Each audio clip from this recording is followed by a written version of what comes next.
Good evening friends. Mummy ए परिवा काटुछन देखु काली का सांब दशमी परिवा काटिया से पूरा व्यस्त कहीं से पूर्व दिन राति काटिकी रखिदौं कहीं कारण आमर काली सुदशा व्रत ता सहित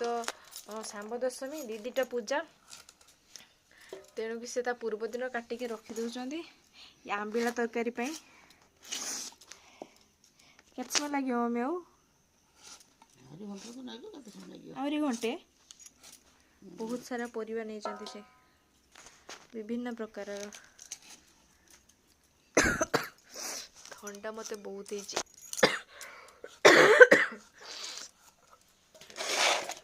केते सारा परिवा ना कटिया बोईतालु पिनाड़ी कौन ये आलू ये हूँ कंदमूल बैगण केते सारा